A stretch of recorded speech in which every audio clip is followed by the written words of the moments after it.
অনেকে জানতে চেয়েছেন আমরা ভুট্টার গাছের আগা বা এই যে উপরের যে অংশটা আছে এই অংশটা আমরা কখন কেটে দিব বা এইভাবে কি হাত দিয়ে ভেঙে দিব। অনেকেরই দেখা যায় যে 130 দিন প্লাস হওয়ার পরও ভুট্টার কি মানে ভুট্টার পাতা এখনো পর্যন্ত কি দেখা যায় একদম তরতাজা এবং এরকম কি পাকে নেই।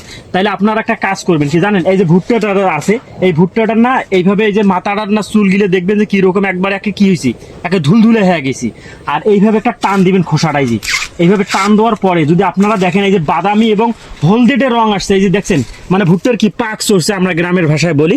এই যখন এই ভুট্টাটা পাক চলবে তখন আপনারা কিন্তু এই যে উপরের অংশ বা আগাটা কিন্তু কেটে দিতে পারবেন।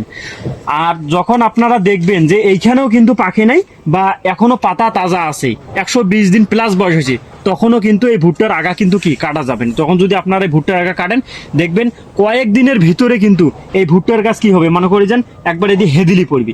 এই জন্যে আপনারা অবশ্যই বয়সের সাথে সাধ না, আপনারা ভুট্টার গাছের রকম এবং মশার কি কন্ডিশন এখন এই অবস্থা দেখে ভুট্টার উপরের অংশটা কেটে দিবেন।